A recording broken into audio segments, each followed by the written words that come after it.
या ठिकाणी 10 एकर जमीन आहे। 10 एकर जमिनीमध्ये मी अमरपट्टा पद्धत तुरीचा केलेला आहे। बेडवरचा अमरपट्टा नाही, हा न्यू अमरपट्टा म्हणून मी स्वतःचा अमरपट्टा पद्धत नवीन तयार केलेली आहे। याच्यामध्ये बेडची गरज नाही। तर या अमरपट्टा पद्धतीनुसार 10 एकर मध्ये 3 तास हे तुरीसाठी रिकामे ठेवले आणि बाकीचे 4 तास मध्ये सोयाबीनचे टाकलेले आहेत।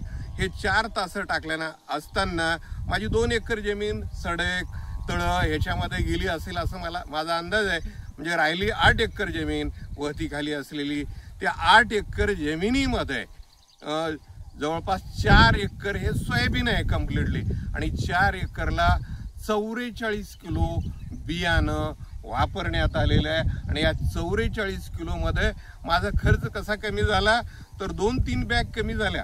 दरवर्षी मी इथं 5 ते 5.5 बॅग पेरणी करत होतो, पण आता ह्या लावणी पद्धतीनं फक्त 2 बॅग सुद्धा नाही, 40 किलो 50 किलो मधलं 10 किलो बियाणं उरलं होतं। पुन्हा टोकन करण्यामध्ये काही ठिकाणी जर तूट पडली तिथं केलंय, म्हणजे 44 किलो, याचा अर्थ 11 किलो बियाण्याचं एकरीचं हे प्लॅन्ट आहे आणि अतिशय चांगलं प्लॅन्ट आहे। आपण स्वतः पाहून घ्यावं। ज्यांना कोणाला शंका असेल त्यांनी प्लॅन्टवर यावं, या प्लॉटवरती येऊन अतिशय चांगला आनंद मिळेल। शेतकऱ्याला शेती कशी करावी हा एक प्रयोग त्यांना कळेल, तो व्यावहारिक असेल। या ठिकाणी आपल्या सर्वांचे आपण इथं आलात। एशियन कंपनीची व्हरायटीचं नाव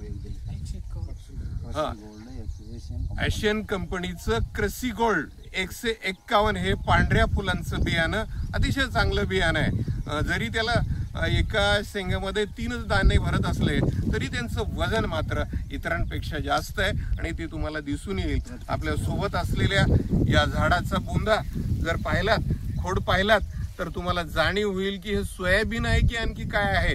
इतकं मोठं खोड आहे। त्याचबरोबर प्रत्येक शेंगामधला जो दाणा आहे तो आणखी परिपक्व झाला नाही, पण परिपक्वतेच्या पूर्णत्वाकडे जाणारा आहे आणि तो जात असताना काही दिवसातच 15 दिवसात होणार आहे। तर 15 दिवसात तो निश्चितपणे इतर सोयाबीनच्या बियाण्यापेक्षा मोठा राहणार आहे। आणि म्हणून आपल्या सर्वांचे, खरं तर माझं हे एकट्याचं श्रेय नाही, माझ्या शेतीमध्ये काम करणाऱ्या, माझ्या सालगड्याचं काम करणाऱ्या सर्व मजुरांचं, त्याचबरोबर आपण सहाय्य केलात, कृषी उत्पादनाचं जे काही सहाय्य आपण सगळ्यांनी केलंय, तंत्रज्ञानाचं, या सगळ्यांचे आभार। आणि विशेषतः एशियन कंपनीचं जे बियाणं आहे ते 151 या बियाणामुळं हा प्रयोग करता आला आणि ते बियाणं वापरण्यासाठी मला जे प्रवृत्त केलंय ते माऊली कृषी सेवा केंद्र शिरूर ताजवंत यांचेही मी आभार मानतो। त्यांचे सहाय्यक जाधव यांचेही आभार मानतो। आपण सर्वजण आलात, आपल्या सर्वांचं आभार मानतो आणि इथं थांबतो। धन्यवाद।